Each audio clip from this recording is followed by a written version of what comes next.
Hello, you. Good morning, Dan. Welcome, everybody, to our second episode of Jaja Talks. Glad to be here. Thank you, Julie, for inviting me to the second episode. Yes, of course. I wouldn't want to have it any other way, to be honest, because today is a very important episode for all of us, not only the people who are listening, but also for our team. And I felt it in my gut that you were like the right person to talk about these topics on the podcast. That's very flattering. Thank you. It also puts a bit of pressure on me, but no, it's going to be fine. We'll just see how it flows. Maybe it's a good idea to, before we start to dig into the nitty gritty, that you maybe introduce yourself. So it would be a good idea to explain what it is that you do professionally, but also just tell a little bit about who you are, what you're comfortable with sharing with the audience, because there is a big difference between what we do professionally and who we are as a human being. Yeah, so I have a background in design and philosophy. And after doing my studies, I started combining the two.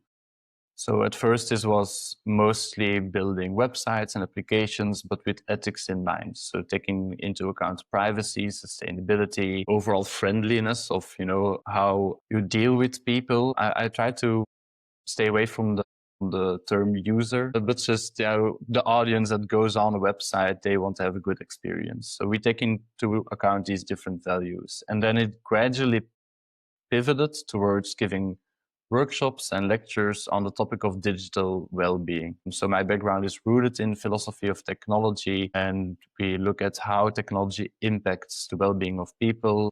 So I work with organizations and people to help them with digital well-being.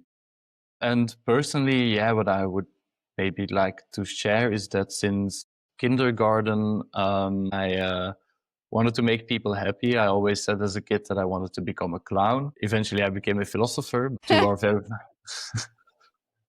two are very similar. Very similar.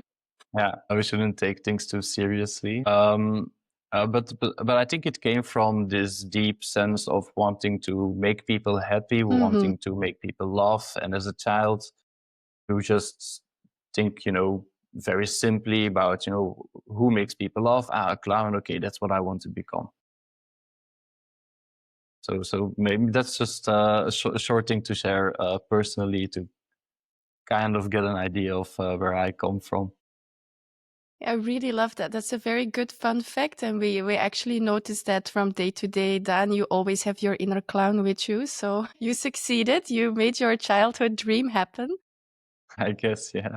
What is also a very interesting thing, but maybe we can come back to that later, is the combination that you make with like digital well-being, ethical design, and also like philosophy. Maybe what drives you actually at your work, because we tend to see those things a little bit in silos, but you combine all of those things.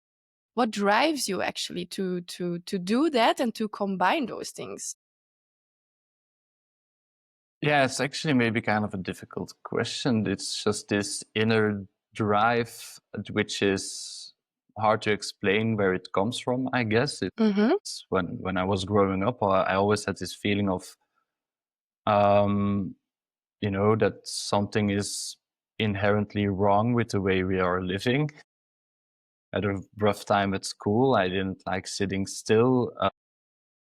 Classic classroom experience was completely off for me. And I had this inner sense of wanting to change something, wanting to rebel a bit, being the class clown, like I mentioned. And then, after I studied design and philosophy, I just saw what digital technology was doing with people, distracting them. Just a lot of these different challenges that I saw popping up, but not only with people, also with myself. I used to be a lot on Instagram, and even in the middle of a conversation, I would grab my phone to check my Instagram because I was like really into it. I eventually deleted the first profile I had. I noticed that this has a huge impact on us. So I wanted to do something about it. I saw it as this huge challenge problem in society that we need to learn how to deal with digital technology in a more balanced way. I know for a fact that you're very interested in Eastern philosophy. And I was actually like wondering like how do your interests in Eastern philosophy and also digital well-being, how can they like cooperate maybe a little bit, and how does it influence the way how you look at society today? Okay, big question. Let's say that in Eastern philosophy, we learn the importance of attention. For example, in Buddhism, one of the parts of the Eightfold Path is having right attention or right concentration. So being attentive in your day-to-day life, which is tied to mindfulness. Being attentive, but also without judgment, and really being able to focus on the present moment. And you see that what technology is doing is it's lowering the attention span, it's distracting people. So I got drawn to Eastern philosophy because I saw a lot of solutions there for the problems or challenges we have in Western culture. How does it influence the way that you look at society? Yeah, I think, well, let's maybe talk about Western society, but maybe it's also a global challenge. But at least in the West, it seems like we've been living on one extreme side of the coin. In Taoism, for example, you have yin and yang, and we're living in this dualistic world where yin stands for feminine energy, going within, intuition, things like that. And yang stands for going outwards, more linear way of looking at things, action focused, masculine energy. So we notice that in the West, at least for a couple of decades, maybe centuries already, it's been very yang focused. It's been very focused towards the outside, just like outward focus, a lot of masculine energy, linear way of thinking, and also this belief system that is very materialistic. So there's only matter in the universe. It's that matter, nothing else exists. And this is just like a very, very extreme one side of the coin way of looking at things. And we really need to bring in more yin together with the yang to balance this out. So yeah, that's kind of how I look at Western society, that it's out of balance, inherently out of balance. It needs to be brought back into balance. Well, I think that this is a good point that you're making. Also, a little bit what we want to talk about today is like on a societal level, like things that need to shift in our systems of today, not only how we live our lives, but also our work, our relationships, the way that we view ourselves. It's like I hope that everybody that's listening right now already notice this a little bit, is that, okay, we've never been so innovative. We have never made so much progress. Our technology is super high end, but loneliness, depression, anxiety, suicide, chronic diseases are like shooting through the roof. We've never been so connected nowadays, thanks to technology and all of that, but we never felt so alone. I think that a lot of people are really missing the humanness in all of this, and that we lost not only like the connection with ourselves, but also connection with each other, connection with nature, connection with the world. Yeah, it seems that we are using technology as a surface, something like we've never been so connected, but never been so connected digitally. It's a very like fake kind of connection. It's not this true deep connection that you can feel if you connect deeply with one another in real life. And yeah, we're like you say, we're experiencing more depressions and burnouts and loneliness than ever before. And it's really a symptom of a society that's completely out of balance. Yeah, what is your take on it? Because how would you explain this paradox that, okay, at one hand, our healthcare system. We are so innovative. We have a lot of tools, technology up and running. AI is really taking over. So there's also this saying that, oh, but we have everything that we need right now and more. So why are we so unhappy? Why are we sick? How do you explain this paradox? Yeah, there's different factors in play here. But like you say, we have everything we need, but you have everything you need at like immediately. That's also part of the problem. We used to need to work a lot to get something, which also keeps your hormones more in balance. And now you can get everything just on a click super easily, which leads to this dopamine overload, which is also important. If that dopamine hormone isn't regulated, it's also important for your happiness that it's regulated, it's in balance. If it's constantly overloaded, we need more and more and more, we will have this feeling of unhappiness, unfulfillment in our daily lives. It's better to put effort into something and then get something out of it, but you had to work for it instead of doing this simple click or this simple scroll to get that next dopamine hit. So that's part of it, I think. Just one factor in play. But more inherently, the system, the way we built this system, this society, there's something deeply wrong with it. It's not, I would say it's not a natural way of living. It's not organic. Mm-hmm.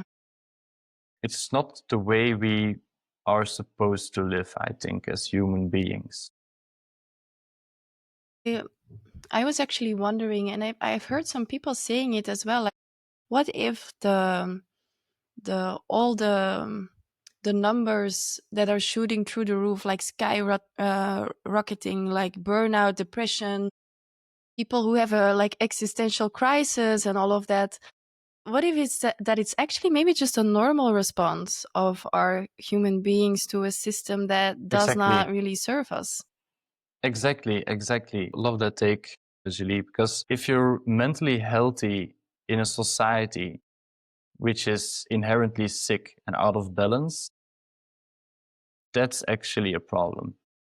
I mean, it's normal to have existential crises and depression and loneliness and things like this because you're living in a system that isn't attuned to your human nature. And for some reason, there's this then mental health crisis, and we look at everyone as being sick, and you need to be happy and healthy and all of those things constantly. But it's inherently impossible within a society that is sick already. It just creates sick individuals. So I would even say there's not necessarily a mental health crisis. There's a crisis of how we're living together in this society. There's a systemic problem.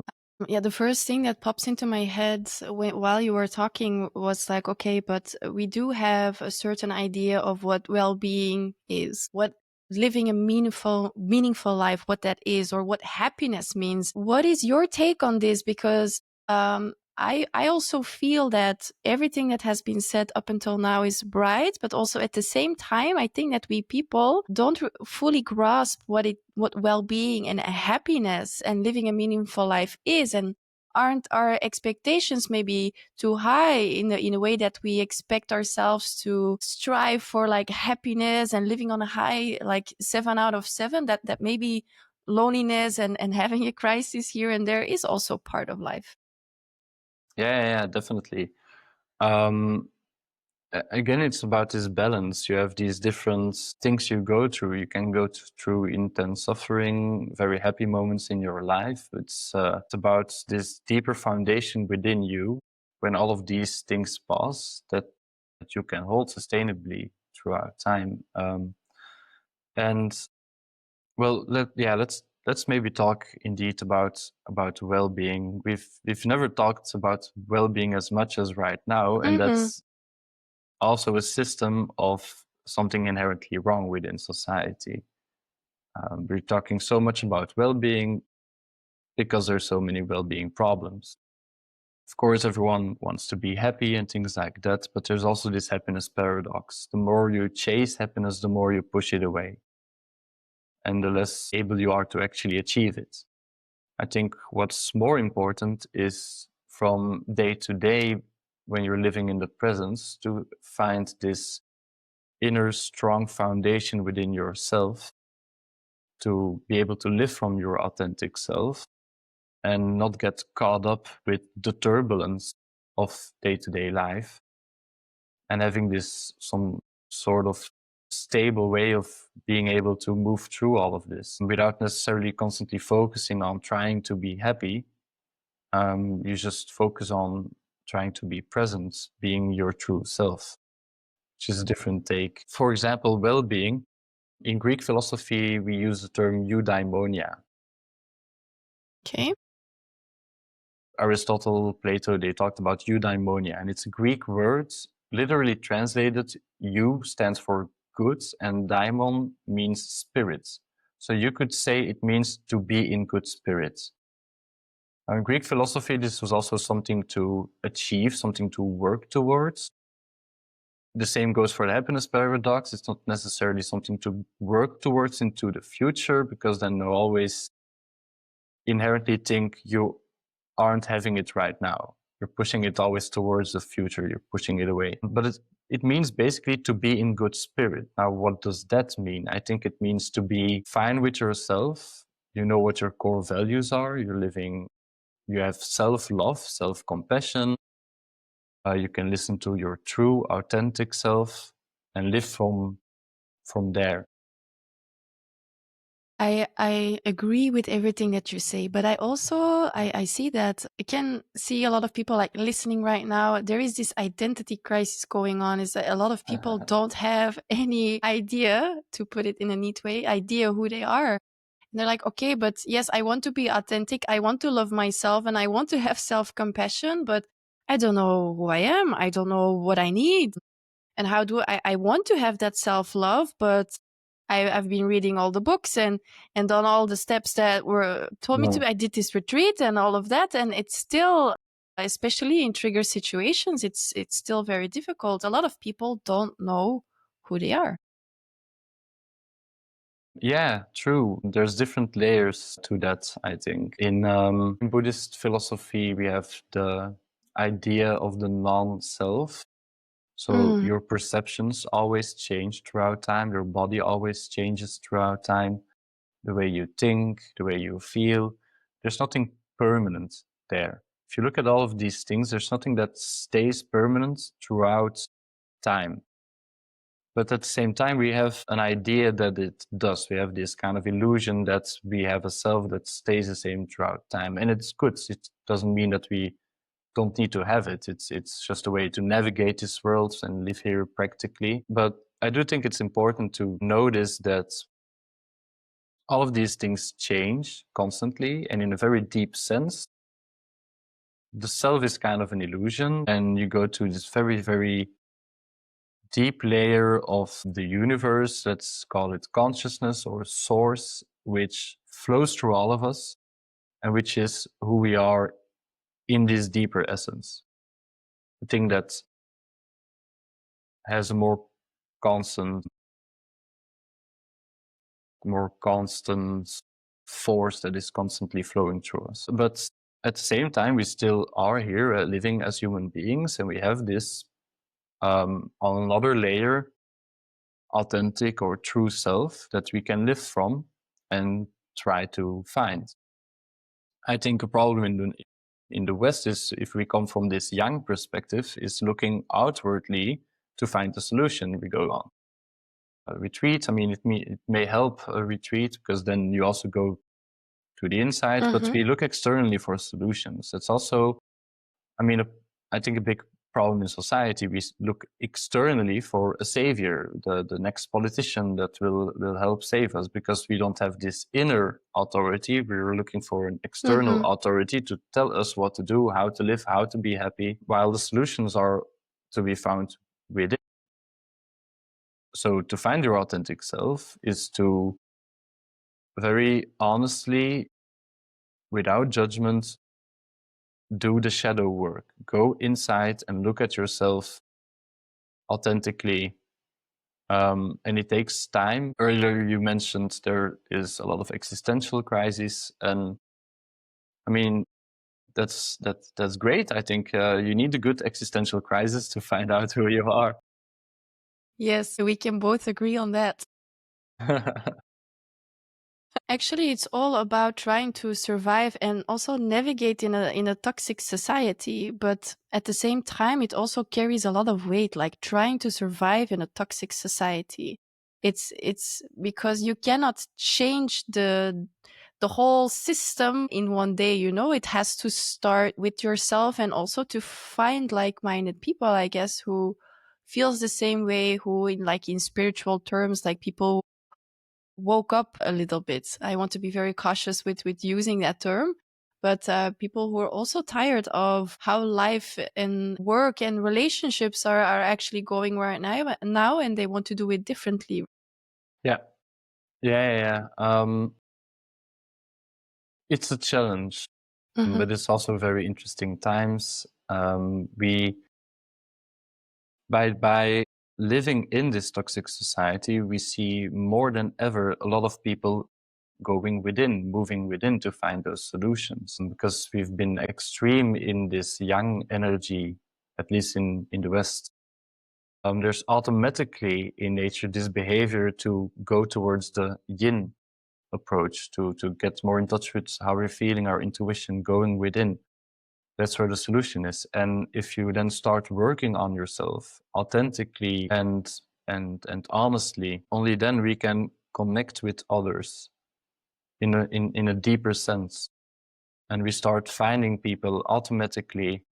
You just attract people on that same frequency, you know, that are also working on themselves, that are also on a spiritual path or a path of working on themselves, of growing as a person. And then you can connect deeper, and you see all over the place that people start new communities and collectives that want to build something new, that want to find a new way of living together from this authentic self, from this newfound experience. Um, so yeah, there's a lot of challenges living in this system, in this society which is extremely out of balance. But it leads to us going within, working on ourselves, finding each other and connecting in a very deep sense with each other, and then working on this new system and these new ways we want to live together.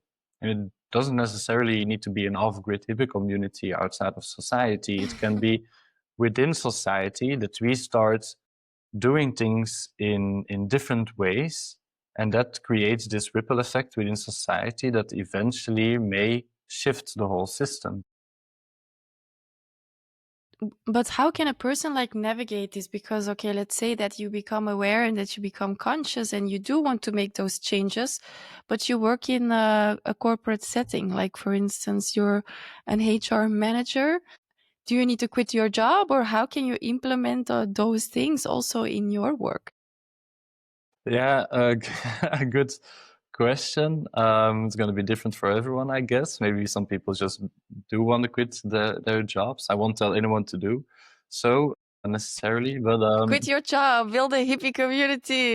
no, I think if you find, yeah, maybe that's a bit of an esoteric way to put it, but if you find your light within and you're working in this environment, then that individual change will automatically start changing that settings, changing that environment you're living in. You will spread your light there. I like this metaphor of if you have a very dusty room, Mm-hmm. and there's no light shining inside of the room, you won't see the dust necessarily. But when the light shines through the window, for example, you jump on the bed and the dust pops up in the air, you can see all of the dust particles. So the light, when you start shining a light internally, you start seeing that inner dust or the things that you need to clean up. And you can start cleaning up your inner room. Your And then, inner dust. yeah. So you know, the first part is, I think, shining that light within, cleaning up that inner dust, doing the shadow work, and becoming more and more who you truly are, because your true self can only shine through when these different layers of all of this mess that's been conditioned in, and trauma and things like that, you kind of filter that out, and you can completely shine as a person. And if you bring that to wherever you're working, maybe in HR, in corporate, then you start shining a light on your environment externally, and then you see where the things to clean up around you are. And it really also helps other people to shift. If you're vibrating on a higher frequency, if you're coming from loving kindness and compassion, and you've been able to cultivate that within yourself, and then you bring that to your environment, other people, it will immediately, automatically help them also shift their vibration and go upwards. So to change this toxic society system, these different environments, if each of us do the work, then we can gradually all clean up the dust and the mess that In our surround us rooms. within and also without eventually. Yeah, and I'm happy that you're highlighting this a little bit, because we are like, and I'm happy for that. Nowadays we're super focused on self-development, on healing ourselves in different ways, but I feel that what sometimes is still missing are like meaningful relationships. Also the relationships. I mean, you can heal as much as you want, but if you do that in isolation and then you put yourself into social setting, you put yourself into society, then it's how can there be like a reciprocity, you know? Yeah, exactly. I think that's a very good point to make, is that also in Western culture, we see this very individualistic Mm-hmm. culture, very egocentric even. And if we go on this spiritual path, you see all of these terms, it's self-development, self-care, all rooted around the self. But I Mm-hmm. think, and yeah, it's important to work on yourself, go within, like I just mentioned. You start with yourself as an individual, but at the same time, it needs to always be intertwined with this higher purpose, which is connected to the collective, to people around us, to relationships. So it's not just self-development, it's always development in relation to others, in Yes. relation to our environment. The, the inner world and the outer world are reflections of each other. Well, what I notice a lot is that we live in a hyper connected world, but we've never been so lonely. And even if we have relationships, I hear it people saying time and time again. Like, I go out with my friends, or I'm even just at a family dinner party or whatever, and I'm just like, what the hell am I doing here? It feels like I can't be myself. I don't know how to relate, or I crave that real connection, but for some reason there's a misfit. Maybe I'm too anxious, or this I'm not resonating with all of these people. Is something wrong with me? Yeah, it's a challenge to go through when you start working on yourself, trying to find that deeper, authentic way of living. You want to go beyond the small talk, and you don't want to stay on the surface. You really want to connect deeply with other people. Then it doesn't always work immediately to relate with people that maybe aren't doing that inner work, and do just, stay on the surface and not necessarily live consciously. Mhm. And everyone is on their own path. There's no really right or wrong there, but oh yeah, I can completely understand that it's a challenge to then relate to other people more deeply. I do really think that it will still have an effect, and you can start deep conversations, and you can try to relate with others in a deeper sense. Maybe we can also go beyond the assumption and don't try to project on other people that they aren't conscious yet. I can't relate to them, but get rid of that assumption and really being very open-minded, and always just try to relate with other people in this deeper way. And in terms of loneliness, I'm often reminded of a saying by Alan Watts. Mhm. He says, if you're lonely when you're alone, you're in bad company. I actually love that. I mean, I don't want to compare Alan Watts to my dad, but he used to say this phrase to me. I have to translate it into English. It basically comes down to the fact that if you feel lonely, you need to spend like more conscious quality time with yourself. And yeah. Exactly.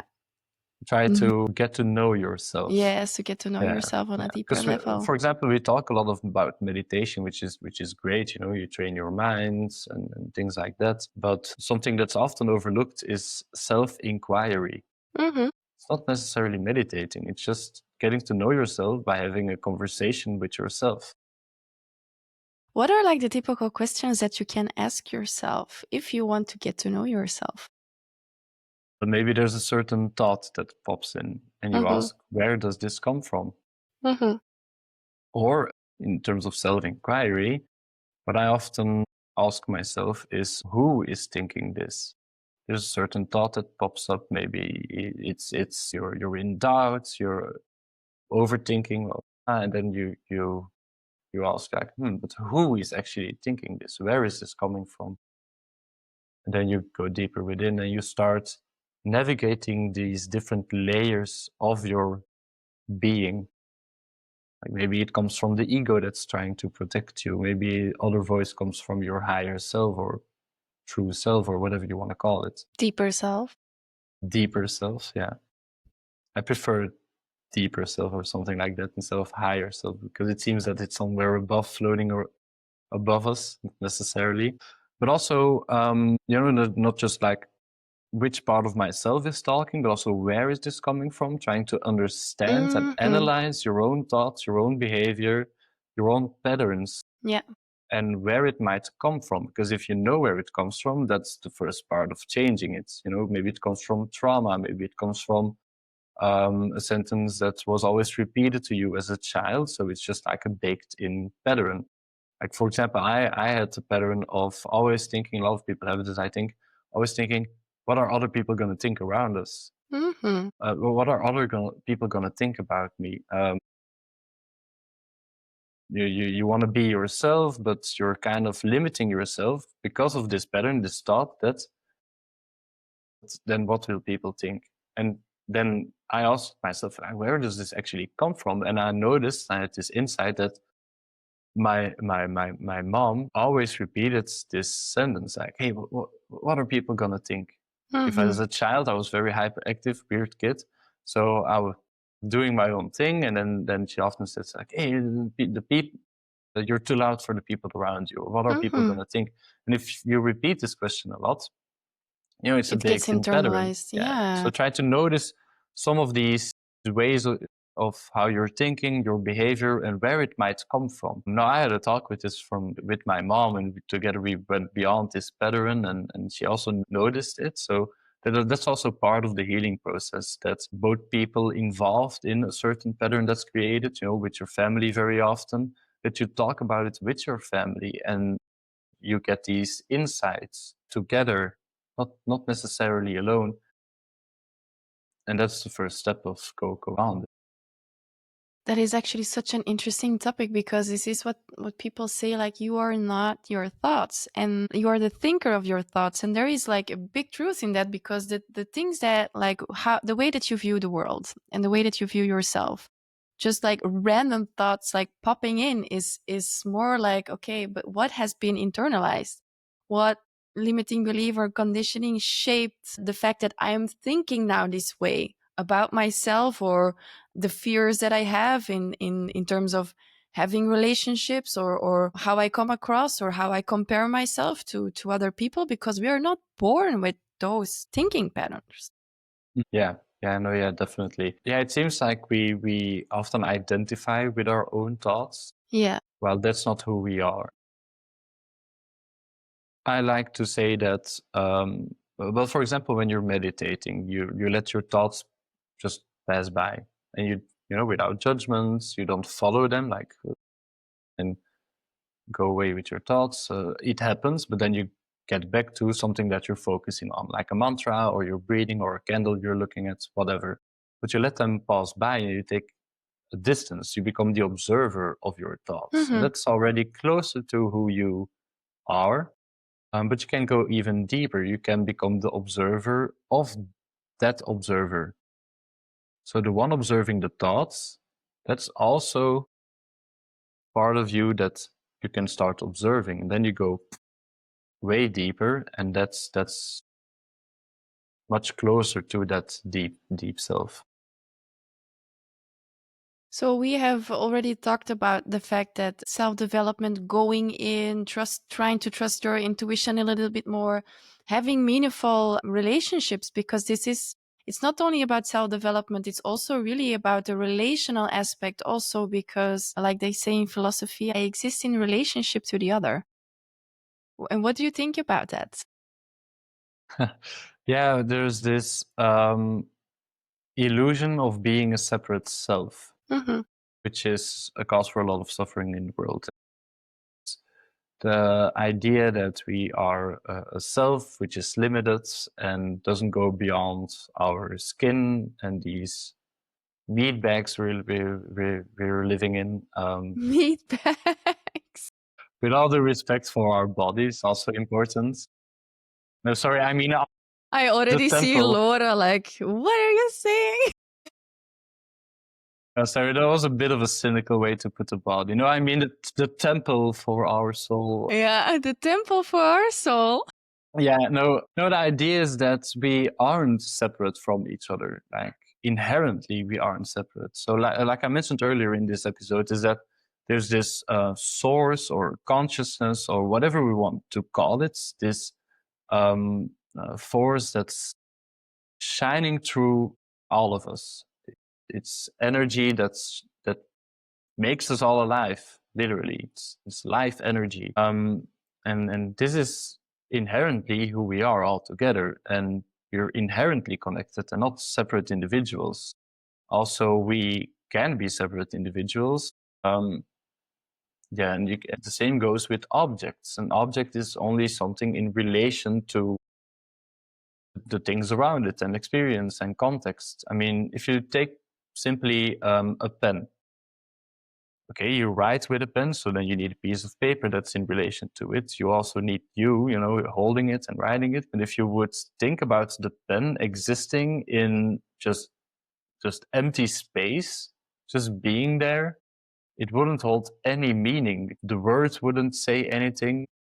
The object would just be like a super random form. I mean, it doesn't hold any meaning if it's not in relation to something else. And the same goes for individuals. We only exist in relation to each other in a very deep sense. I'm wondering because I would have to say I was all about individualistic and I will do it myself and I will learn a lot and study a lot and do self-development. And then suddenly I realized, but okay, the big missing link and why I'm reaching this ceiling and why I still don't not feel so okay is the fact that I don't really have a meaningful community. But the thing is, when we exist in relation to another and that we can actually enhance and embody like well-being and true happiness, like in relationship to other people, like where is like finding that fine line between also not being like super codependent or not really like relying too much on other people, that you stay true to who you are and self-identity and building a community, or always needing relationships, needing other people in order to live life, to you understand a little bit what I mean? Yeah. It's trying to navigate this, finding this balance. Yeah, exactly. Maybe, I guess it's kind of a challenge. Yeah.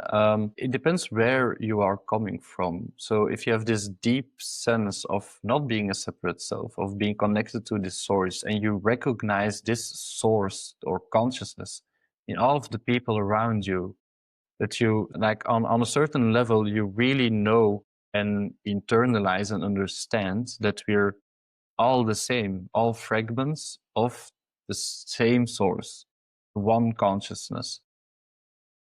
Then you start looking at people in a different way, not as someone completely different from you, but inherently the same as you in this deeper sense. But at the same time, on the layer of or the dimension that we are living in, yeah, we are different individuals.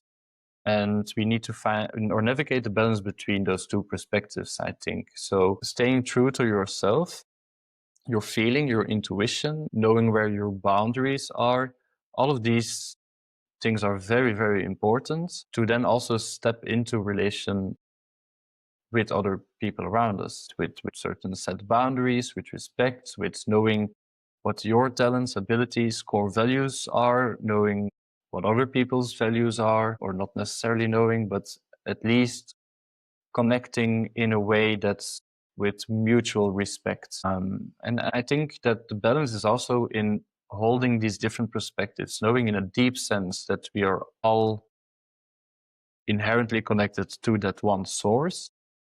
And at the same time, on that other perspective, that yeah, we're still different individuals with different bodies, with boundaries, and connect in that way with each other. So we use the word like balance a lot, not just here in this episode, but in general, that balance is like the key to life, living in harmony with ourselves, with other people. But for some people, it's still super abstract. Like, okay, I know I should live balanced and I should eat balanced and that, I mean, that my life should be balanced. But what are like the first steps even that people can take in living a more balanced and more harmonious life? Yeah, that's a good question. I think if you start working on yourself and living from that authentic place, you automatically live more according to your nature. Mhm. Or like in the universe, there's inherent harmony. It's it's always all in harmony, even if we don't see it as being harmonious. There's this inherent balance. I mean, you have this pendulum shift; it can go to one extreme and back the other way. There's always this harmony, and it's about tuning in to this deeper nature or this life energy that flows through all of us and living from there. So it's also living more spontaneously, letting go of a lot of conditioning, a lot of ways we're thinking about ourselves, ways we're thinking about our environment, other people. We're living with a lot of conditioning. I think, like Krishna put it great, is that we need to unlearn a lot of things in order to find that or connect to that deeper nature, life energy, source, whatever you want to call it. But connecting and living from there will automatically be more harmonious and spontaneous. That's very interesting. What you say is that it's not necessarily always about learning new things, although learning new things are very important for our development and our self esteem, but also unlearning a lot of patterns before the world told us how to be. Like we talked about this a couple of days ago. It's like, okay, you have all these layers, like from education, from the culture that you grow up in, how your parents raised you, and then all those layers, if you peel that back, like what's left? Because when you say, okay, you have to trust your moral compass, but your moral compass is also constructed by what your parents told you, what the culture that you live in. If you ask somebody from Gaza to tell us what's right, and you ask people from Palestine, from Israel, it will totally be different. Yeah, no, yeah, definitely. And it's peeling back these different layers, which brings more to the forefront, or at least it becomes easier to listen to that inner voice that comes from your true self, again, whatever you want to call it. Or I think a good word is conscience. Hmm. We all have a conscience, and this comes through in difficult periods of our life, that you have difficult choice to make. Will always be this voice, your conscience, that's telling you the exact right action in that context, in that challenge. And conscience also literally means with knowledge. So, but it's this deeper inner knowledge. It's this knowledge that comes from the true self or higher self. It's unlearning and taking away these different layers, which leads to a knowledge that is always already there. it's inherently a knowledge that you're born with. It's your soul's knowledge, or whatever you want to call it again. But there's different terms for it. But it's also the term gnosis, where it refers to. Gnosis is also a word that means knowledge and leads to Gnosticism and esoteric sciences. And it's this deeper conscience, this voice, that we can cultivate, or at least learn how to listen to it more. What pops in my head is also something that we discussed a couple of days ago. It's not necessarily about doing what's good, but doing what's right. And this has everything to do with that, right? Right. Yeah, again, we often have these dualistic concepts to talk about the world and life, and then something is good and something is bad, or right or wrong, but it just is the way it is, and it's complicated, and there's these different contexts. At the same time, it's actually simple. I mean, it's often different things intertwined, and if you listen to that inner voice, that conscience, you will make certain choices. It's not about, maybe it's not even about being right or wrong or good or bad. It's just what is. It's just the direction and the path that you follow. But being able to listen to that conscience is a challenge when we are constantly distracted, when we don't find time to be still, to be silent, to be quiet. It's often, if you spend a couple of days completely alone, not distracted, no phone, nothing like that, then this inner voice becomes louder and louder, this conscience, and you learn to listen to it. It becomes clearer. It's also tied to your intuition, learning to listen to your intuition. Well, to learn this, it helps to quiet the often overactive mind, thoughts coming from all different parts and layers of yourself, and quieting this. And then there's this voice that you just sense and feel that's more true. How important is it actually to how is consciousness in living like a meaningful life? Because when you look at it from like the bigger picture and how we live in our society, everything has cultural underpinnings, even economical underpinnings, political, generational trauma, everything has to do with that, but also the meaning that we as an individual give to our story, that we give to our history, that we give to our symptoms, to our suffering. So I was actually like wondering in that light, if you want to live a meaningful life, and maybe you could also give your take on that, what that actually means, how important consciousness is in that aspect. Yeah, I guess then. Well, I guess first we need to define consciousness. Mm-hmm. It's undefinable. So there's already a problem there. You have consciousness with a capital C, source, like the one consciousness, Mm-hmm. the one source flowing through the universe, which is very spontaneously just generating all of this life, generating everything around us. And then we have our own consciousness, which basically means living in full awareness, being aware, being attentive, having this right attention, mindfulness. All of these topics are tied into living consciously. And maybe a good example is that, for example, we can go on autopilot. Things are just automatic behavior, and we're kind of gone somewhere. I think a lot of people have experienced this driving a car, that just suddenly there's a gap of like a few minutes, but you were still driving, and just the autopilot that took over. The idea is here to live consciously and be attentive to the present moment, being able to focus. And that's where the practice of mindfulness comes in. Mm-hmm. So I guess that's an important part of it. I think it would be just interesting to see what is your take actually on living a meaningful life, because that's Meaningful, yeah. yeah, a meaningful life, because a lot of people nowadays, they are starting to discover that, okay, I have everything that I want. I have a good partner, I have a nice house, pays all the bills, but I don't know if I really like my life that much, but I have everything to be happy for. So a meaningful life.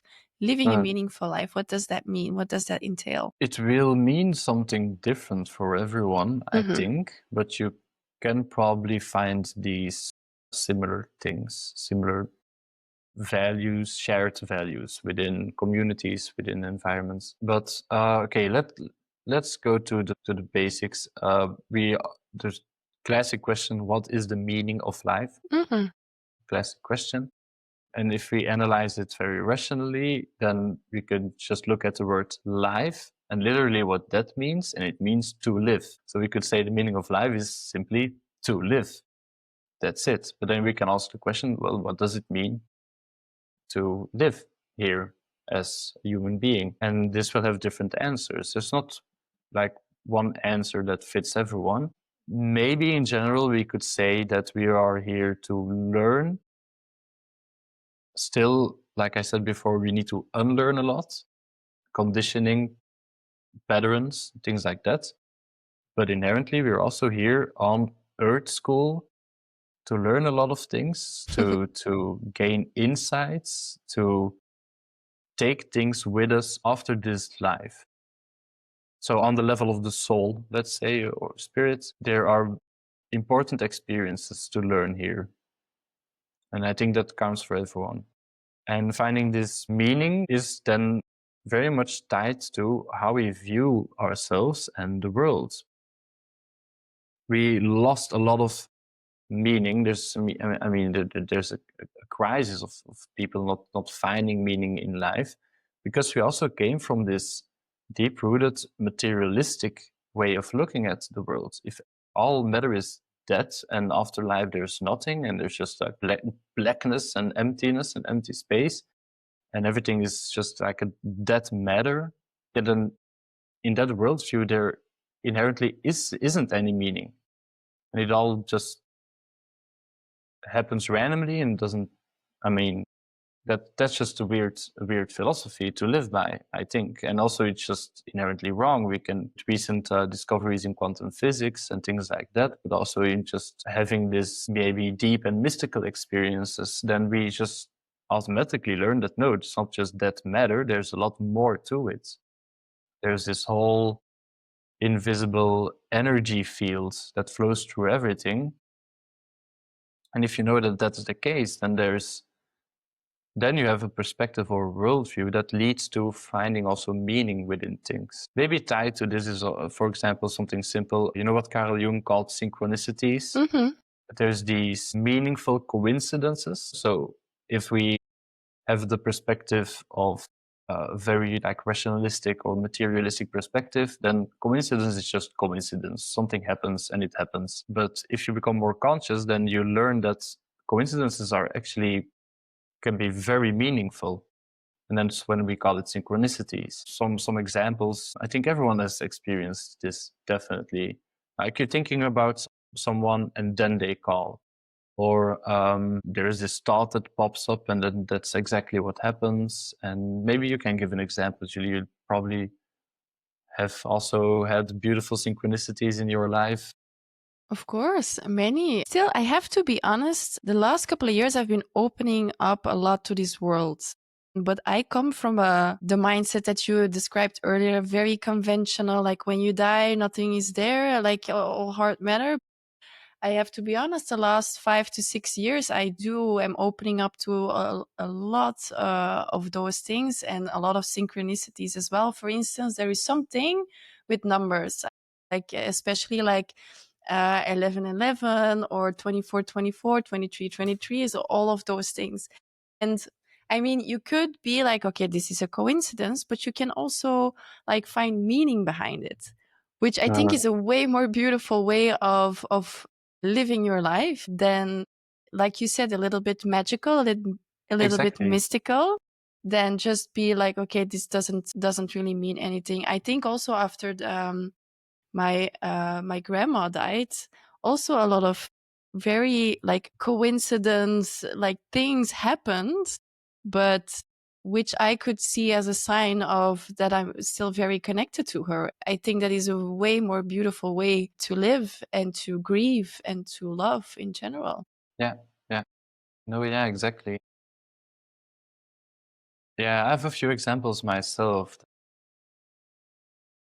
And that's why I mentioned synchronicities, because it provides meaning. It provides this magical idea of we don't understand everything. We don't need to over Mm-hmm. rationalize everything. Yes. Things happen that you think, I mean, how this is not a coincidence. Like, how does this even Yeah. happen? Yeah. So I have an example. I was driving on the speedway, and I was back then thinking, like, will I move to Berlin or Sevilla? So it was my master's in philosophy that I was going to follow either in Berlin or in Sevilla. It's like an Erasmus program. I was driving on the speedway, and I was really thinking about this question. And then I passed a truck with big letters on it, Sevilla. So, I mean, if you ask a question, the universe will answer. Answer And it to you. sounds very like woo-woo and stuff like that, but I actually think there's an explanation for it. I think that there's this field of information, and it's just very magical dimension that we're living in. But don't understand it fully, and I think we don't need to understand how it works. But if you Mm-hmm. know that there's something responding, that there's something larger than all of this, that inherently also fills you up with meaning, that you know that there's spirit guides having your back or whatever. I really love that. And like there is still this, and here while we are talking, I notice my thoughts. I'm the observer of my thoughts, and I come from a very conventional scientific background. And at the same time, how I believe in all of those things, I feel that there's this resistance at the same time, like popping up, and actually also like this shame a little bit around the fact that, yeah, if you cannot prove it, it's not true. Like that very rigid way of thinking that is Mhm. like fighting a little bit with something that I already believe it's true. So this was a perfect example, by the way, guys, for to be the observer of your own thoughts and your limiting beliefs and the way that you're conditioned. Yeah. Yeah, exactly. And yeah, maybe to add to this topic is that, if you look at the best scientists from last century, Mm-hmm.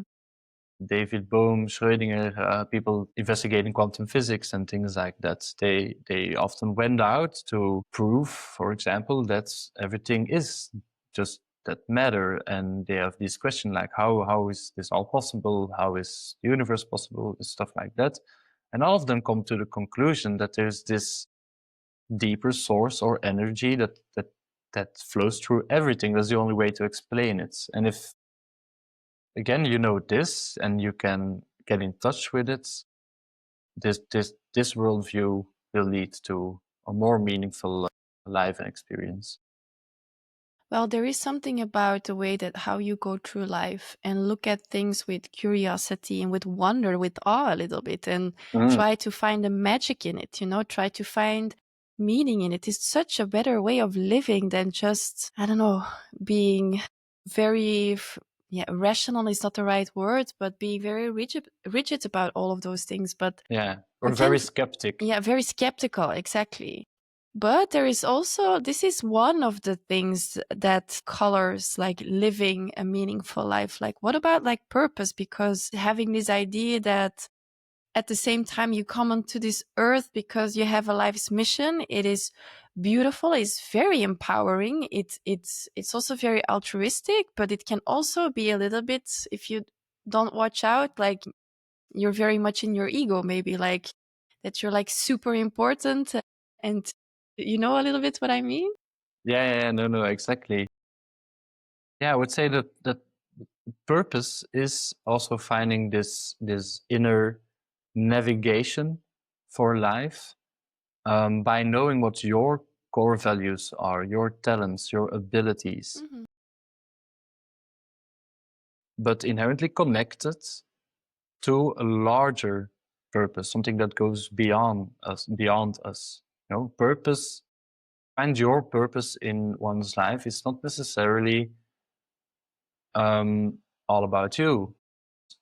Your purpose in relation to others, again, in relation to a community, and what can your role be And this will depend on what you're good at, your unique blueprints, your talents, your values, What you can contribute to the world. what you can contribute. Yeah.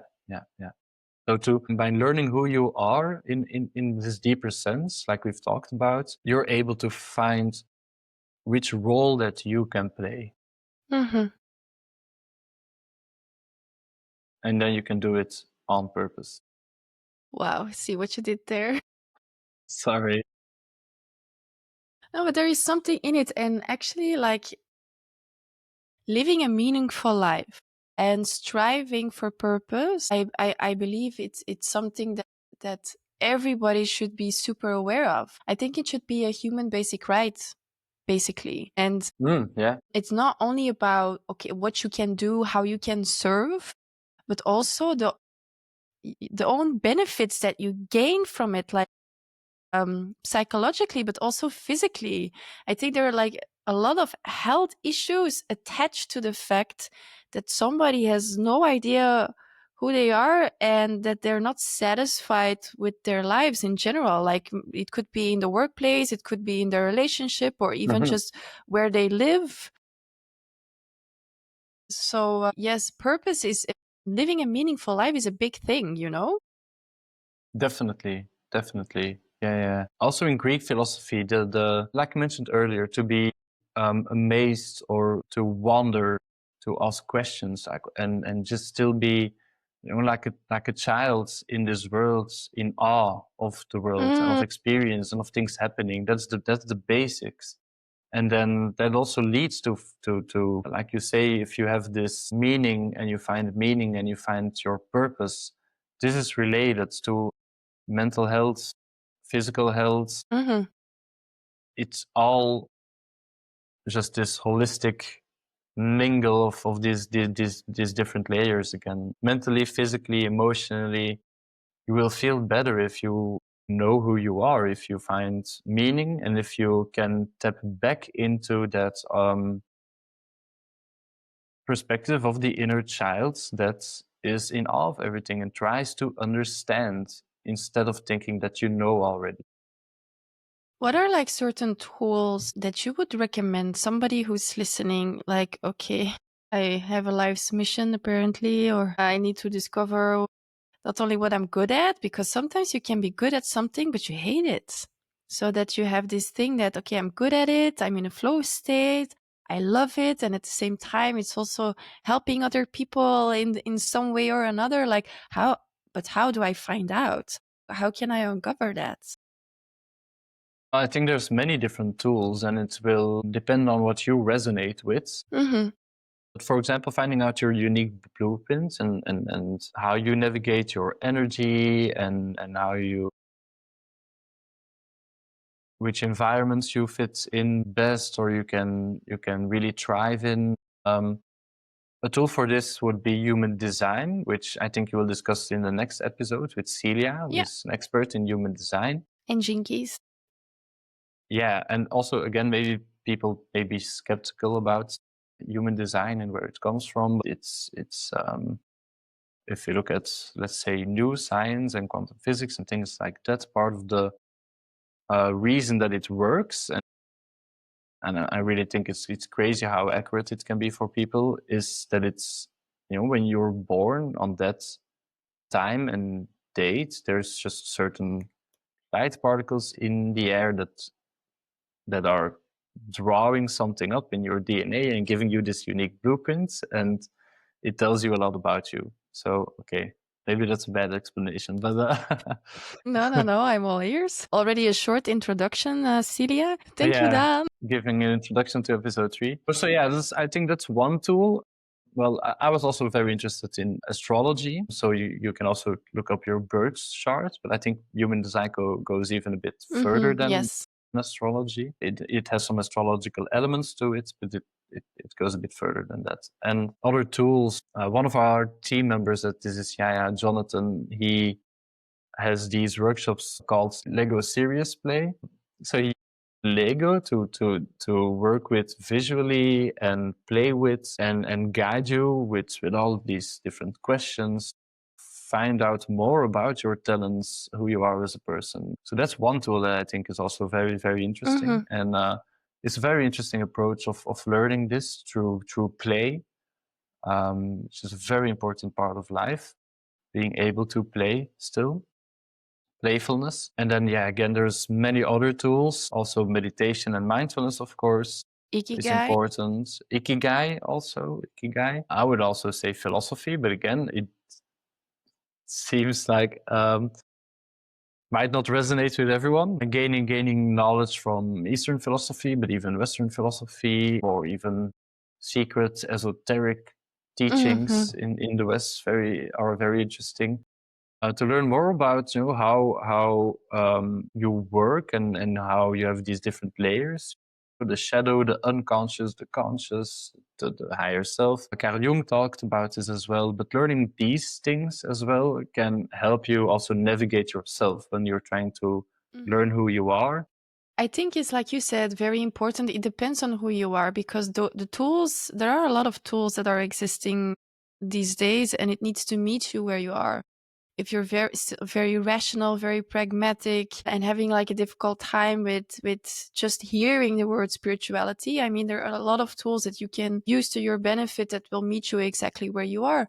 Are you somebody who's like already really open to a lot of those things? Then I mean, human design or gene keys would be, I think, the next recommended step in your process, because it's like you have a, how do you say it?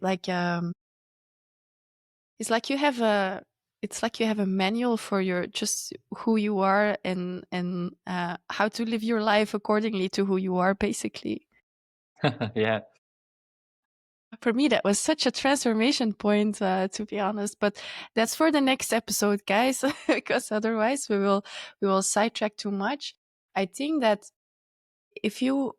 what we have been saying, like in a nutshell, I mean, we can all agree that living in a society today is like the perfect cocktail for disconnection, for burnout, anxiety, chronic diseases, and all of that.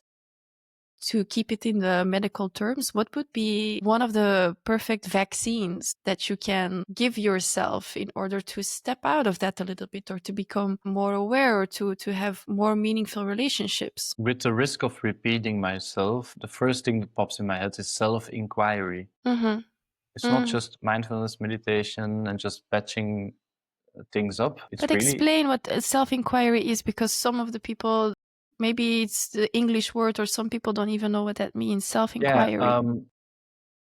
It's a very honest way of starting to look at yourself, to try to understand yourself. It's like doing a study. It's like a scientific exploration, but towards the insides instead of towards the outside world. And I mean, meditation can be a part of this. It's really, like we've mentioned, asking questions, honest questions, knowing that you don't know anything about you, getting rid of all the assumptions you had, all the judgments you had about you, all the conditioned ideas about you, and going within honestly and asking honest questions to yourself to find out who you are. So one of the things that you now mentioned is that you mentioned what Celia does, human design and gene keys, and also what Jonathan from our team does with the Lego Serious Play. And when you look at systemic change, because now we're talking about like society, well-being, happiness, purpose, and our ecosystem actually really wants to focus not only on the individual, but also on the collective. And we are like, if you look at it at first sight, we're quite of a strange combination of people, because we come from different expertises, but not in the same field. So one could be more from the business world, the other one entrepreneurship, the other one comes from healthcare, that person from coaching. And we want to combine, co-create things that are seemingly not like fitting together. But we can all agree that we see that the combination of doing those things that will actually work, that this will actually help in enhancing that systemic change. What is your specific take on that? Why do you see that this combination of working borderless, working across sectors, across disciplines, across expertises, that this will be one of the solutions? Yeah. So first, I think it's of immense value that we have all of these different people with different backgrounds, because you have so many different perspectives, and only with a lot of different perspectives on something you can get a more full way of looking at it. You can get a more complete sense of the system of what you're working on. If you have a three-dimensional object and you have a lot of different angles to look at it, only then can you generate a three-dimensional object. Mm-hmm. True. Instead of only looking at like in 2 dimensions or from one side and then trying to understand what it is. And so I think with all these different perspectives, only then we can start this project of creating systemic change. But also what I find interesting is that, we work on the individual, definitely, but like we mentioned, it shouldn't be an individualistic way of working on the individual. It's always tied to the collective, to the community, and both are reflections of each other. So we also work on collective and systemic change. Mm-hmm. And then the question also becomes, how does a community or a society in balance look like? Yes. I would recommend the book. In Dutch, it's called Samenlevingen in Balans.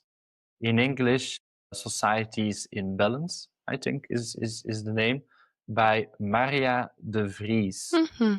So she's a biologist, ecologist, and she wrote this amazing book which looks at the difference between societies in balance and societies out of balance, and the different factors that are in play. And a society in balance is in balance with something. She looks at the different laws, inherent laws of the universe, which are also called the Hermetic laws. So Hermeticism, philosophy based on Hermes Trismegistus, an ancient kind of mythical figure, goes further into these different principles. One of the principles is, for example, all is mind with a capital M, and it's what we've talked about, that there's this one consciousness or one source that flows through everything. So that's one of the principles, for example. Being in touch with this, being aware of this, is also one of the things you need to have a society in balance. Another principle is the principle of causality. There's always a cause and an effect. Another principle is a principle of polarity, that you have feminine and masculine energy, or what we talked about, you have yin and yang, and you need to bring those into balance. Maybe there's a simple example she gives that with native people, I think in Africa, I think natives, that when they raise a child, they ask their child to stand on one leg and answer from their rational or linear perspective, stand on the other leg and answer from their intuition and I love that. this other Yeah. perspective. And that's, for example, something that in a society out of balance, how we're rating our kids and the educational system, it's all towards like not necessarily just towards the mind, but towards this one side of the brain, which is thinking linearly, rationally, and not being in touch with what your heart says or what your gut says and your intuition. And that's the point, that in a society in balance, you are aware of this universal law of polarity, that you have 2 sides of the same coin always, and you use that in your educational system and in the way you will build your society. So also think that within this is, if you want to bring about systemic change and we take into account these different universal laws, that will help navigate how we bring about this systemic change. And it's kind of meta because we already do, so we work on the individual and the collective, because there's, again, 2 sides to work on. And there's in total, there's 7 of these universal laws. We have also the law of rhythm, for example, that everything goes in waves and goes in rhythms. And this also is something that if you look at self-development, like we talked about, and progress, it's not just linear progress. You have ups and downs. I mean, me, myself, I spiritually went through big ups and downs, like living very consciously and then drinking a lot of alcohol and smoking weed again, and then quitting it completely and living consciously again. And it just went like from one side to the other. But I feel that this is progress. Going through very, very, when you kind of go deep in existential crisis and you get out of it and get a new sense of who you are, and you have this progress that's repeating, but doesn't mean it needs to repeat forever. It's progress that maybe in the beginning is very wild waves, and then gradually it calms down and you find this more sustainable way of going through life, like we talked about, without searching for happiness. Then at a certain point you wake up and you think, I'm actually quite content and happy with this present moment, with how my life's going. Which is actually a very good description that you give about happiness, because to come back to that topic a little bit, I think that nowadays that we maybe have it all wrong when what we think that happiness is. Would you describe it more as like a state of contentness, or maybe I'm at peace in my life, the majority of my day-to-day life, I'm at peace. Is this happiness, or what does that actually Yeah, mean? I like the term peace of mind, Yeah. because a mind that is peaceful, less turbulent, Mm-hmm. calmer, it's more stable, and then you can go through life without being disturbed Mm-hmm. by things that are happening around you, because you take a step back within yourself, like we talked about. You become the observer of your own thoughts and actions, and you take a step back, and that's where you find this stillness. There's a much used metaphor of the ocean, and on the surface where the overactive mind is and where you identify with your thoughts, there might be a lot of disturbance and turbulence, because there's boats passing through and whatever that's happening in your life. But if you take a step back and you sink deeper within yourself, there it's always calm. It's not on the surface. And then you can, from there, live your life. And again, also happiness, if you look at the term eudaimonia, like we talked about, it means to be in good spirits. So it means to be in that good place within yourself, your deeper spirit, your authentic self, and live from there instead of living from that surface, and instead of living from that very conditioned mind that's Mm-hmm. still filled with disturbances. A little bit attached to this is that, okay, we're talking about conditioning and quiet a mind and all of that. And I think it's a good entry point to talk a little bit about digital well-being. Digital well-being also is because a lot of people nowadays still don't really grasp the full concept of what digital well-being is. And I think that some people still think in terms of digital detox, think of, okay, less screen time and I will be fine or something. And also a lot of people don't really understand the negative impacts on our well-being. So also on a physical level, that actually just like misusing our digital devices, that it can actually cause burnout without having necessarily doing like a work overload, or your relationships at the moment are not so well or not so good, that just using your devices inappropriately, that this can already have negative impacts on your well-being. Yeah, definitely. Let's maybe start with defining the concept Mm-hmm. of digital well-being. Again, there's no uniform definition, but I mean, recent years in academia and within philosophy, it's been defined as the impact of digital technologies on what it means to live a good life. Mm-hmm. Also, very much that concept of a good life is tied to Greek philosophy. And then a good life in Greek philosophy would be a virtuous life with a list of different virtues that you cultivate, like compassion, loving kindness, honesty, empathy, things like that. But that's also just one way of looking at it. But essentially, it's the impact of digital technologies on you as a person, on well-being. Now, for well-being, there's also different parts to it. So we talked about eudaimonia, to be in good spirits, but you could also look at well-being as having these different levels. So you have your physical well-being, mental well-being, financial well-being, Yeah. even, like it's also an important part of life. Social. Social well-being, right? So you have these different parts, and then the question is, okay, what is the impact of digital technology using these devices on these different aspects of well-being? Well, we all know about, tech neck, what they, always sitting in front of the screen like this, and what it does to your body, eye strain, things like that are tied to the physical well-being. Then you have your social well-being. You're connecting with people on a very superficial level via social media. You're gaining information about other people through influencers that is fake very often, not authentic, not honest, and we look at a version of the world where we miss this authenticity, and then you feel a disconnection with people instead of a deeper connection.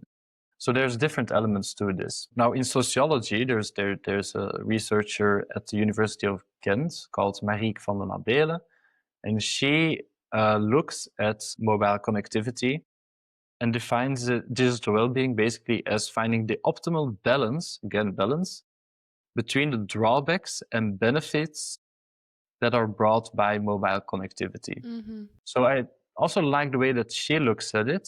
It's that there will be drawbacks, there will be benefits also, and it's finding this balance. You can't only have benefits without a drawback. So it's also about finding this optimal balance in using our devices.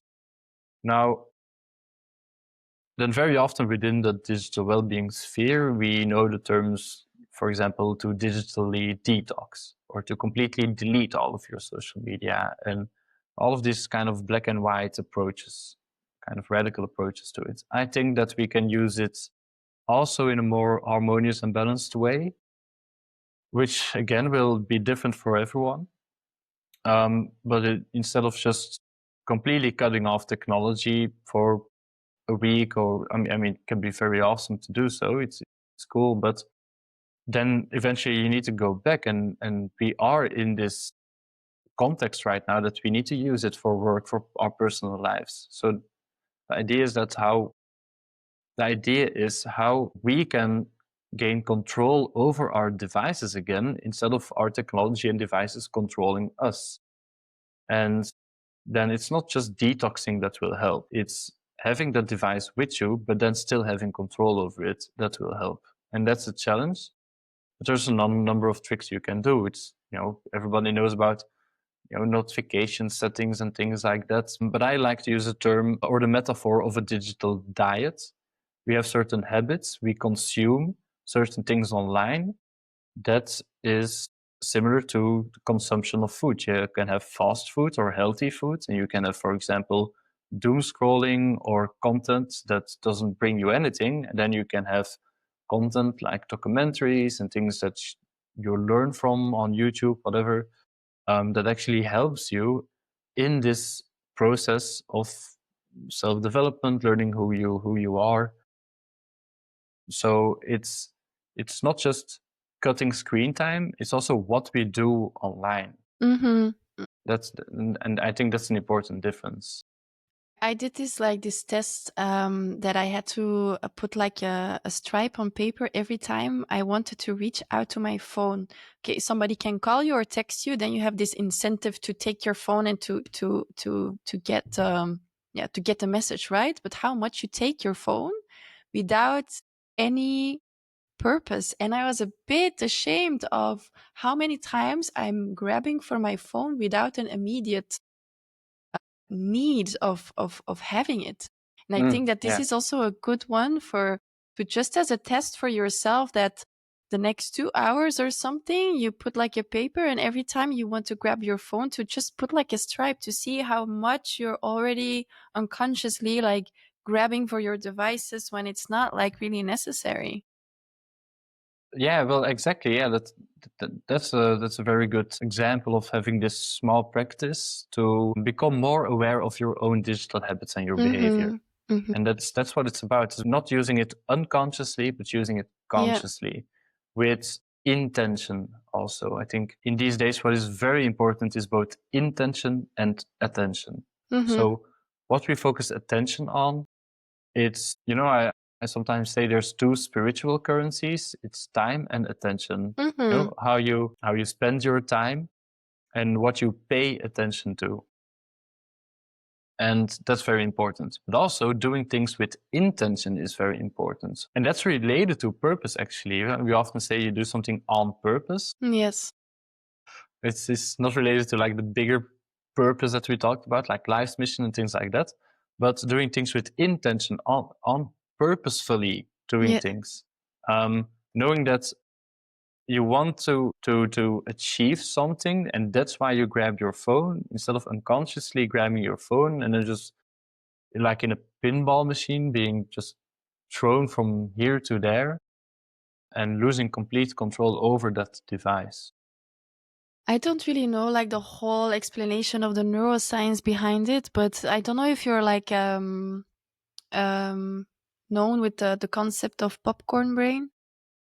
Right, yeah. Yes, and I think it's like it's really your brain is on fire. How many people wake up the first thing that they do is grab their phone and check their emails, check their messages or notifications from Instagram. Then they get themselves ready and on the way to work or to school, they're checking their phone during class or during work, the same also all the way up until they come back at home. They lay in their bed. The last thing that they do is check everything. They can't sleep. They reach for their phone. Right. I mean, I do wonder like what the impact of all of that is to our health, not only like our but like our health in general. No, yeah, it definitely has a big impact. Well, so yeah, the experience you're talking about, you have both the that you have just too much inputs for your brain to manage throughout the day, and also what we call information overload. Yeah. Just too much information to process, and your brain gets completely fired up, right? Or fried, like a computer that's just overloading or something.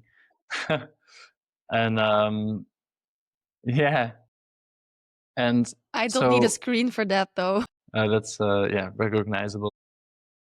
But I think we need to be conscious of how much information then we consume throughout the day. Of course, our lives may be very busy, a lot of people reaching out, a lot of emails. I think it will help for your mental and physical health to cut this down a bit, to try to maybe batch it up on different time periods throughout the day, like 15 minutes, half an hour, that then you will look at WhatsApp instead of having it on the whole day. Maybe that will work for some people, maybe not for others. It doesn't need to be strictly the same time every day for other people. For some it works, for some it doesn't. There's just, I think, ways, and we can also all find it for ourselves and be creative about it, of trying to cut this information overload down a bit. I mean, there is this, okay, so first step is awareness, right? Awareness of your own habits in it and also awareness of the impact, the negative impact that it has.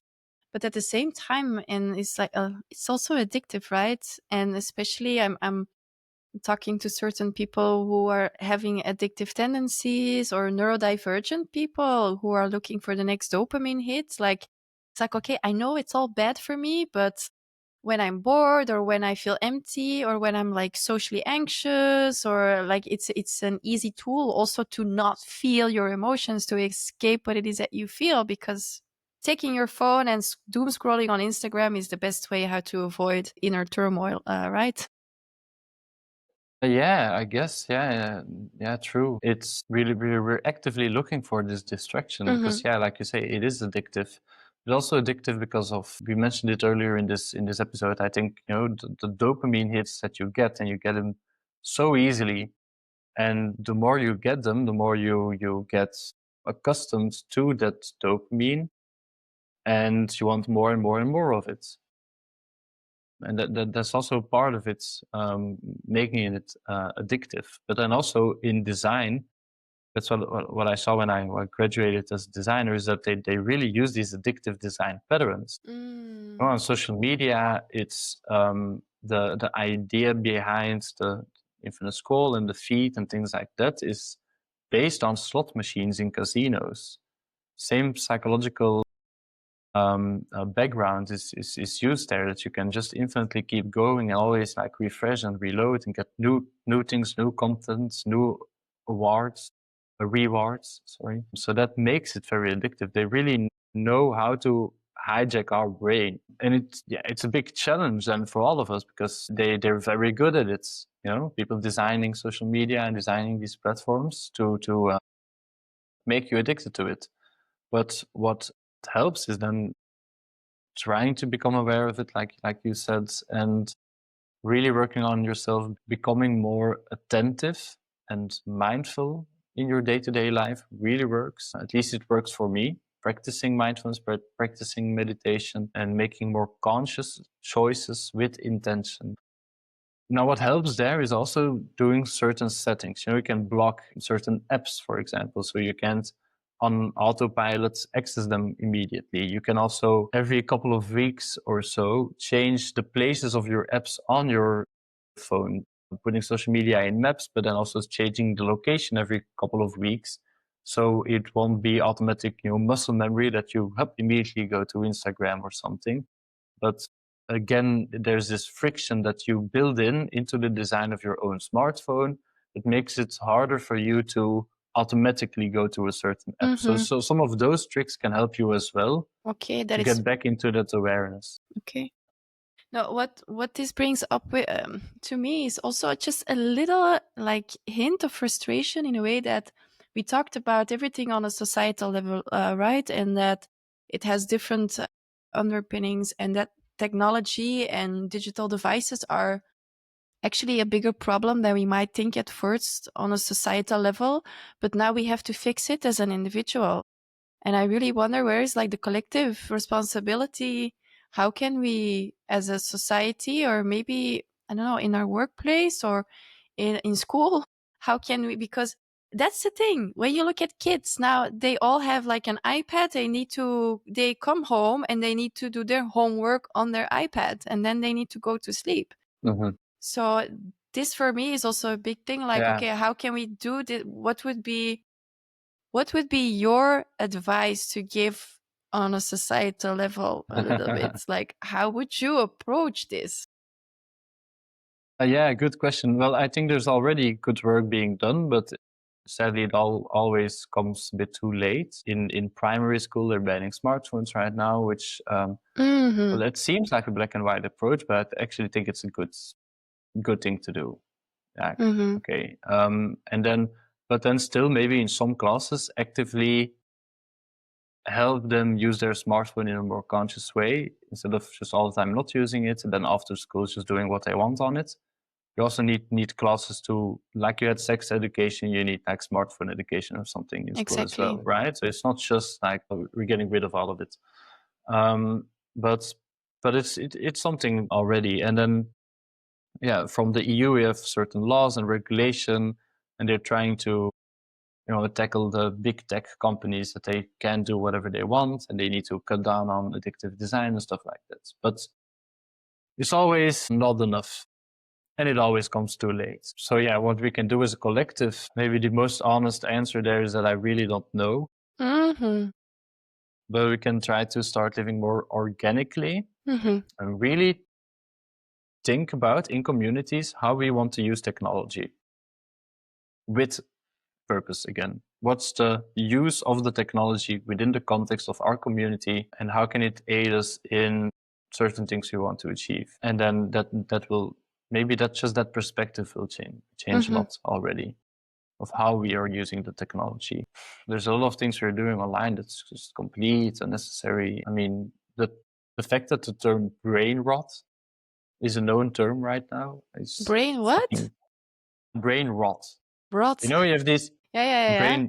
brain rot, like a rotten brain.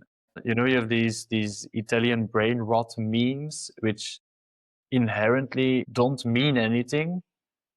They're just super random and weird, and those things are going viral right now, especially with kids. That's that's a sign something is really, like really wrong. Yeah. It's very disturbing. Yeah, exactly. Sometimes I see like content on social media with, I don't know, 20,000 or even more million likes, and it's like somebody eating a salad. I mean, Yeah, that's maybe a good thing, somebody again, eating a salad, but this ties into attention, and attention as a currency. You know, in the Western society, we came from status being very important, and status is still important, but it was filled in with, look what car I have, or look what degree I have. I became a doctor or a lawyer, yeah, stuff like that, and then you had a lot of status. But the new status and things that are important is being an influencer. And yeah, now, being, yeah, why is this so important? And it's because they get the most attention from large groups of people, and attention is energy.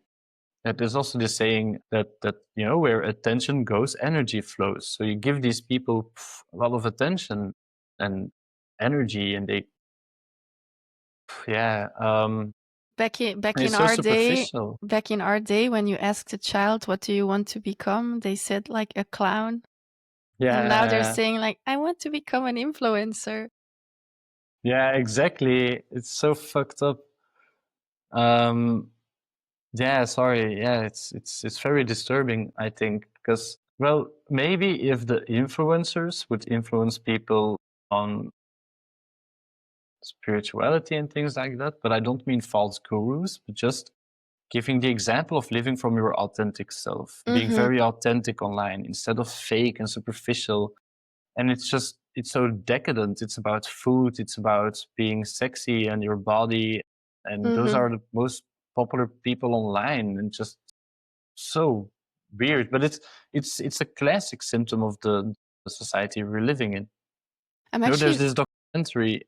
Sorry, no, no, yeah, there's no. this documentary called The Four Horsemen. It's a great documentary on YouTube, and it shows that if you have these different kingdoms or societies that go through similar phases.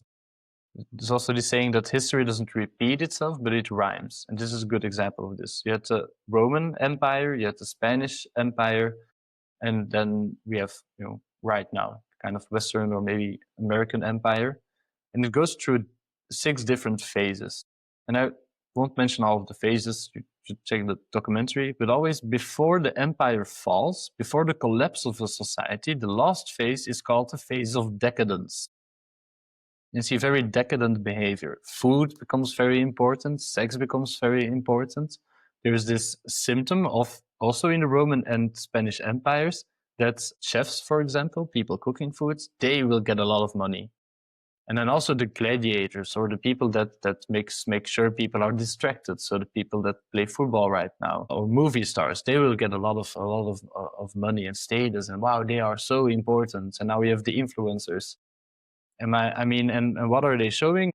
Look at the food and look at my body and things like that. Just like full on decadence in this age, and it's a symptom of society collapsing completely. I mean, it's obvious that society has been collapsing, I think, in chaotic times. And then what you also then often see is more wars. And at the same time, we see that people are trying to build something new. Not to be too pessimistic, there's a lot of positive change happening. Like with this is, these communities that we're building, trying to use social media and those platforms, but in authentic ways, Mm-hmm. to help each other to connect truly with each other. I I'm very happy that you bring all this up, and especially what you said before with gurus, because I feel that there is a positive change like happening in all layers of society, right? But there is also yes, this new age trend going on of new age spirituality, and also a lot of narcissism within the healing Yeah. community. So how can people distinguish between what's right and what's wrong in that way? Like, because a lot of people are like, oh, and spirituality and holistic health and do this and come to this community. How do you know which one is dangerous or not? How can you pick up like the subtle and not so subtle signs, like, okay, this is the way to go, and not that way. Yeah. If it's this so-called guru that gives a retreat and gives you some answers, some spiritual knowledge, some things that might be interesting, but also not the whole package, and also asking for more and more money, that's already a sign that there's something off there. I mean, and of course things costs money, but you know what I mean. Way too much. Like having a session with them is like super, super expensive. And I mean, maybe there's reasons for that as well, but that's already a sign. But no, in the West, we come from this very individualistic and even egocentric culture. And if then you bring spirituality to the mix, but mix it in this way, then you indeed get narcissistic behavior. You know, it's like guided meditation that starts with like, you are a goddess and you are a star child and things like that. If I learned something from Taoist philosophy and Buddhist philosophy, is that it's modesty, which is the basics. It's knowing that you don't know anything, which is the basics. It's not putting more labels on yourself, and especially not labels of being so big and so powerful. And I mean, we hold a lot of power as humans to change things here. That's true. Like the new age version of spirituality is very often putting this label on you that you are so special and more special than other people around you who aren't awake and things like that. Yes, exactly. Bullshit. Yeah, because this is a new type of exclusion and superiority, right? Like, I'm eating this type of food and I'm not eating that, and I'm doing this type of sport or yoga and Pilates, and oh, you're not doing that, so I'm going to judge you in that way, which is also not really what it was meant for in the first place. No, yeah, not at all. If you look at the Eightfold Path of Yoga, for example, then there's nothing about bodily movements. And then the rest, it's about like right action. It's about not stealing, not lying, things like that, right? And then it comes to the West and it becomes something superficial, and you're basically just doing exercise and giving a fancy name to it. Sorry for all people in the audience as practicing yoga. I still think it's a great practice to do yoga, and I guess it's different than just regular exercise. It's true, but it's the more important. And you know, yoga teachers in the audience that really studied it, they will know deeper sense of yoga is also mindset. Is how you're relating to each other, how you're living consciously, also treating your own body. It's not just about the different poses. Just as an example. And in the West, we often vulgarize these different spiritual traditions. So that's also why earlier I mentioned that, you know, working on yourself and finding your authentic and true self, it might help, if it resonates with you, to look into Buddhist philosophy, Taoist philosophy, but more ancient texts. I love what you're saying here, is because that is actually like the question that I wanted to ask you. Like, a lot comes down to our Western society. What can we learn, or what do we need to unlearn from Eastern philosophy or like ancient practices, for example? Yeah. Let's take Buddhist philosophy for example. There's a great book by a Buddhist monk called Mathieu Ricard. It was actually a French guy that moved to Tibet and became a Buddhist monk. And he did a PhD in neurobiology and everything. So he came from a very scientific background, moves there. And he wrote this book called Altruism, The Power of Compassion. And he talks about the foundation of Buddhism is cultivating loving kindness and compassion. And he defines loving kindness as the profound wish for other people to find happiness and the causes for happiness. And compassion as a profound wish for other people to relieve suffering and find the causes for their suffering. And one of the causes for suffering in Buddhism is desire, or at least irrational desires. Right, so desiring the perfect body and food and things and all this superficial shit we see in the West, that will lead to more suffering. And if you want to relieve suffering, we need to find the cause of suffering for ourselves, for others. And it doesn't mean telling other people what to do, but it's a feeling. It's loving kindness and compassion is a feeling. Is this, like I say, it's a profound wish for other people to become aware of it. But you're not pushing it onto other people necessarily, but you wish for this change to happen, and you can work on it for yourself already. And altruistic behavior, comes from the combination of loving kindness and compassion. And very simply put, altruism would be defined as the intention to do good. Yes. For other people, to help people. And that's something that we can really learn from Buddhist philosophy or the Buddhist culture, especially in the West, when we come from a very individualistic and egocentric society, that we have more altruism, more loving kindness, more compassion and understanding for each other. And it also kind of reminds me of Ram Dass saying that if you look at a tree, and maybe it's a bit crooked, or you look at some plants and they seem like a bit dried out or rotten or whatever it is, that we don't judge plants and trees for like, oh, what's wrong with that tree? No, we understand that it didn't get enough light or it didn't get enough water, right? And that the same way we can also look at people with compassion, with understanding, Yes. where they come from, even if their behavior is like not okay. We understand that they didn't receive enough love from their parents growing up, or there's something that they're lacking, and that's okay. We need to understand and still try to have a sense of loving kindness for them. And radical self-acceptance. I love how you put all of that, because when you said that about like irrational desires, I think that this is like one of the many root causes of what is like a, how do I say? You mean maybe relational problems as well? Because Exactly. having these very high expectations, these irrational expectations and desires of the other person. Exactly. That this is really a boycott. Yeah, to boycott. Yeah, to boycott us in what we want, how we want to be seen, but in a perfect way and not in that way. So actually it really boycotts our relationships, not only to ourselves but also with other people, because of like what I might look like, and I'm not perfect because I don't look like that person on Instagram, and that it really just, the irrational desires are actually a huge problem with all of us. Yeah.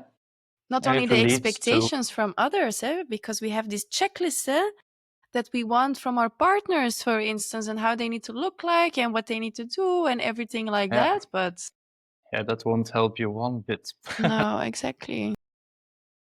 So yeah, self-expectation and expectations of others. Yeah, right. And so desire leads to suffering. So that's something that we learn from Buddhist approach. Mm-hmm. And maybe to add also to your question, if we look at Taoist philosophy, we have the concept of Wu Wei, which is translated, I think it's best translated as effortless action. Mm-hmm. What this basically means is not forcing. So it's not doing anything. It's not taking action. It's not forcing. Not like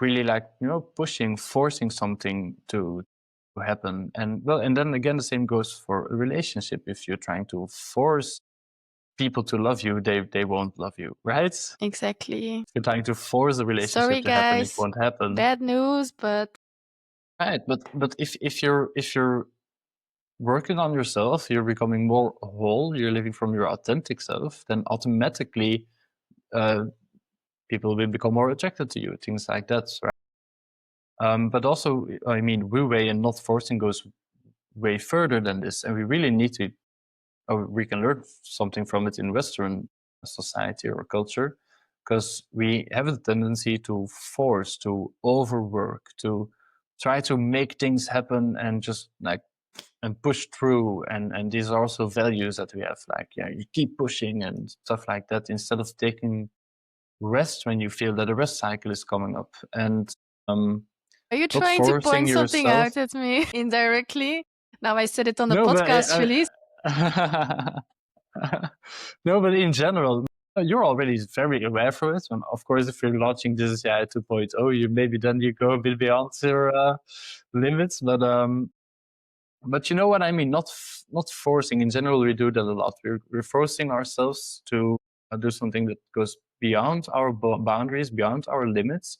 And this is again also tied into burnout. You're depleting your energy and not taking time for recovery. It's good to, to like, yeah, you go ahead and you take action, and it can be very spontaneous, but at the same time we need to recover. I mean, an Olympic athlete, they will train, but if they just keep training, they will just break their body apart and not Yeah. being able to compete. They also need rest cycles for their body to regenerate, revitalize. I think that's also a major issue is people don't know how to rest anymore. I mean, there are different things that we can name as, okay, this is resting, this is physical resting, this is psychological resting. But a lot of people, they crash on the couch and they watch Netflix. And please, I'm not judging, because I have to be honest that this is also still a lot of my tendencies to go to, is that I just lay down and just watch a movie, because it's not going to ask any energy of me. But this is a big problem with all of us, is that the type of resting that we need is the type that we're running away from, like consciously or unconsciously. I Right. don't want to Yeah. be bored.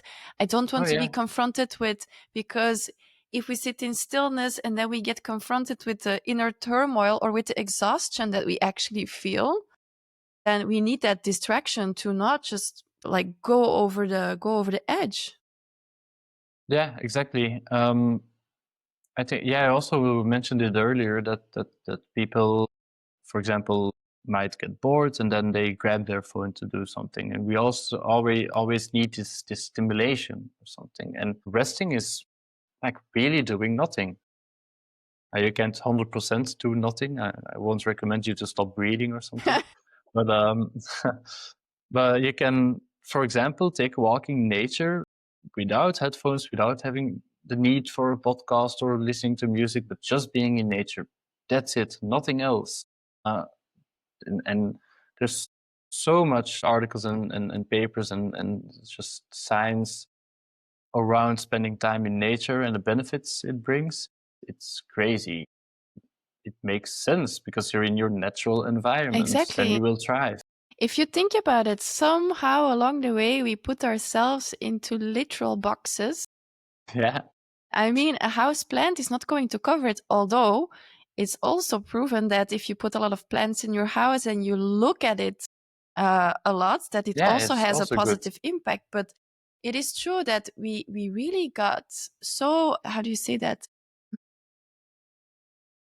Yeah, Detached, we became, detached detached from our natural environment, what it means to be human. I mean, we used to live outside, and that was our natural habitat, and now we don't do that yeah. anymore. And I think that also ties into the Taoist idea of living from the Tao, um, which is difficult to translate, and also, the Tao Te Ching, it's like the kind of basic book for Taoism, starts with the Tao we can discuss or talk about is not the eternal Tao. You can't really say something that's correct about it. You can't really define it, but it's basically means the same as that the consciousness or source that we talked about that flows through everything. And there's this organic flow that we can tap into and live by. And it doesn't mean that we don't need maybe technology and protection and house and stuff like that. But there's a more organic way or even ecological way to do it that's more aligned with nature, and aligned with the way we can live. Exactly. So we covered a lot, and I mean there is so much to say, and I think we can talk for days about this topic. And but it's also important not to overwhelm people, because I do believe that when it comes to the collective, sometimes it can feel you can feel a bit hopeless or even angry or resentful. That how can I change my life within this toxic society, within this system? But there are actually on like different types of layers. Is it in your social connections? Is it like the self inquiry, going inwards, trying to find the meaning of life, paying attention to small things? Be curious, try to find meaning in small things. That those are already like crucial, but small, achievable steps that you can already implement into your life. Yeah, thank you for the great summary. Mm. I also wanted to ask Dan, because we are doing a relaunch, and the podcast and the YouTube channel are part of the relaunch, but we're doing like other things as well. Do you want to elaborate a little bit on that? Yeah, right. So we are hosting an online summit of Mm-hmm. 2 days with 9 experts, and we'll dive deeper into different topics. Topic of digital well-being related to physical health, about limiting beliefs and conditioning, about human design. There will be a panel on neurodiversity as well. So a lot of different, very interesting things for a very low price.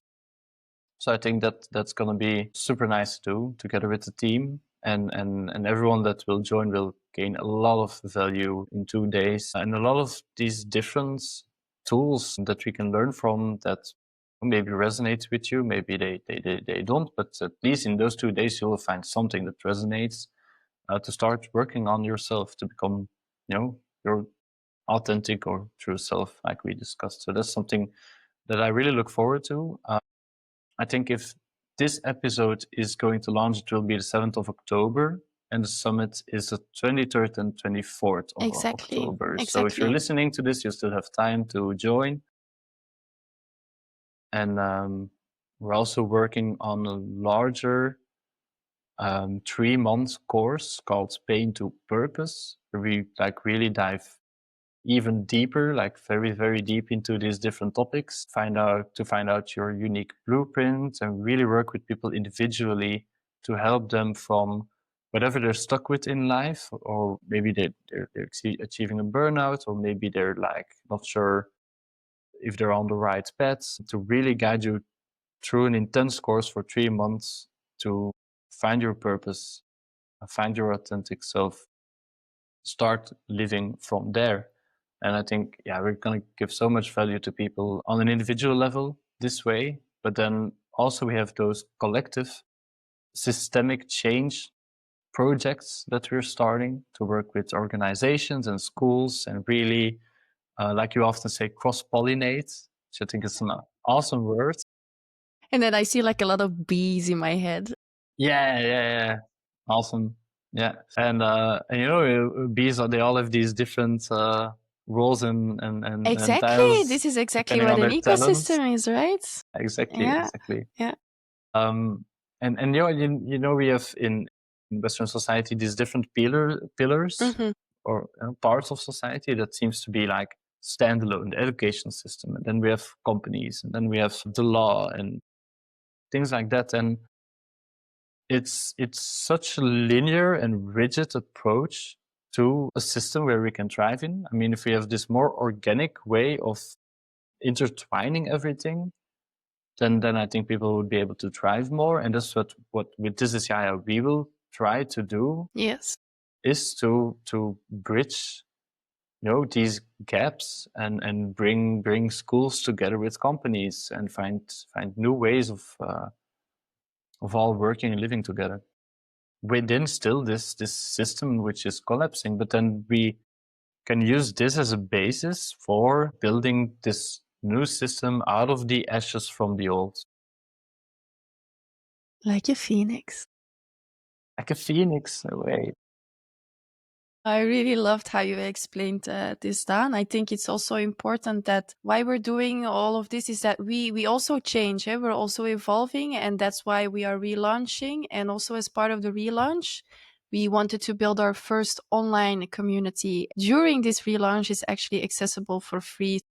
Why we want to give so much value at this moment and want it to be accessible, also the summit for a low price, is just because I want you guys to have like a taste of us and to get to know us on a deeper level. And because, we're here, we want to live a meaningful life, and we're here to share and to build a community. So we really want you to be part of that too.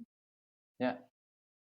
Awesome. Yeah. And also the only way we can achieve what we're trying to achieve is if we expand our ecosystem. Exactly. So we want to include everyone. Exactly. It's not like the classic organizational approach that like we are an organization and separate from then clients that we work with or something. No, it's just including everyone and trying to build this together.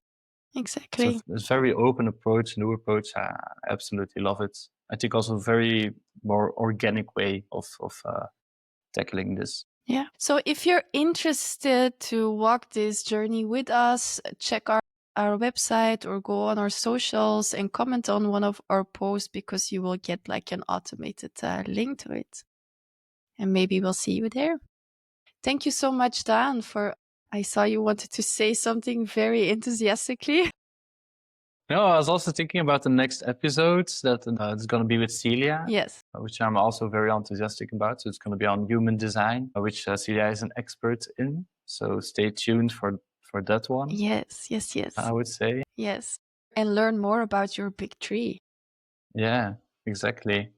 And no, thank you so much, Julie, for this wonderful conversation. And we'll see each other soon, of course. Yes, of course. Up to many, many more. Let's Jaja. Definitely. Let's Jaja. Bye bye. Bye, Bye. Dan.